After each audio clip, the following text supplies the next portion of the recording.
Are you looking for peace of mind at your doorstep? Look no further. With the Blink Video Doorbell, your home's entrance is always within your control. Check out the link in the video description to learn more and get your Blink Video Doorbell on Amazon. Your home is in your hands. Newly revealed texts between the Beaver County Emergency Services team reveal that local law enforcement was understaffed on the day of the rally due to a lack of available workers. According to one unnamed team leader, he only had a few people available because everyone else is either working, on vacation, or hurt. An unnamed team leader wrote to a text chat that they had been requested by Butler to assist and needed 6 people to step up for the 12-hour detail. 2 offered to do so for the whole time, and 2 more offered to split the Saturday shift. The new messages, body cam footage, and law enforcement debrief were obtained by Senator Chuck Grassley, Republican, Iowa. At 4:26 p.m., over 90 minutes before Trump took the stage, a Beaver County sniper finished his shift and departs the AGR building. As he did, he texted a chain about a suspicious person he'd spotted, Thomas Matthew Crooks. The officer noted that he was sitting at a picnic table about 50 yards from the exit. Later on, officers exchanged photos of Crooks, who had then been marked a suspicious person, at 5:38 p.m., over 30 minutes before Trump was shot. Kid learning, sick, around building we are in. I did see him with a rangefinder looking towards stage. FYI. If you want to notify SS snipers to look out. Another officer asked what direction Crooks was headed, to which an unnamed officer replied, if I had to guess, toward the back. Away from the event. It comes after a whistleblower last week revealed Secret Service stood in the way of using drone technology to survey the scene of the Butler rally where an assassin tried to shoot former President Donald Trump.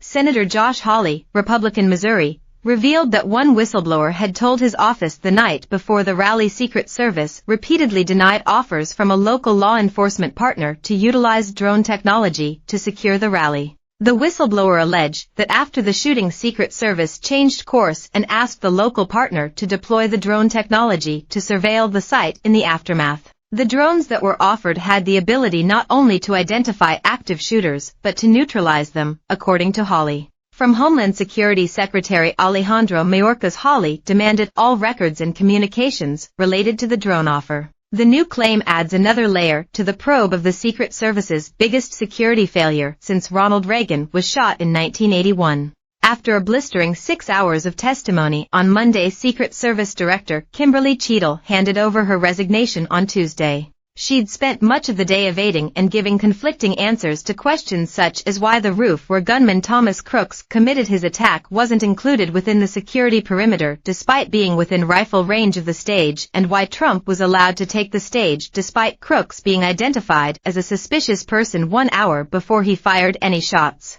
When asked to explain why there wasn't an agent on the roof, the director explained it's because the agency generally prefers sterile rooftops. FBI Director Christopher Wray told lawmakers on Wednesday the 20-year-old gunman flew a drone 200 yards from the stage just 2 hours before he opened fire in Butler, Pennsylvania, and had 3 explosives in his car. Crooks shot Trump in the ear just 400 feet away from the stage in Butler, Pennsylvania, on July 13 from the roof of a nearby building just outside the security perimeter of the event.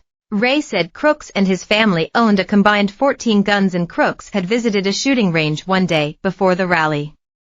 Crooks used an AR-style weapon that had been purchased legally by his father and sold to him in October 2023. Wray said 8 bullet cartridges had been recovered from the roof where Crooks fired off his shots toward the former president. And he wouldn't rule out that Crooks did not have any accomplices to the crime, saying it's still being looked at by law enforcement. As Wray faced questions about why the president was allowed on stage despite the threat being identified 20 minutes before the shots were fired, Wray said, "We don't know the answer to that." He said that no one in law enforcement saw Crooks with lying down in a shooting position with a gun in hand until moments before he fired, but had seen him on the roof minutes before. The FBI and Secret Service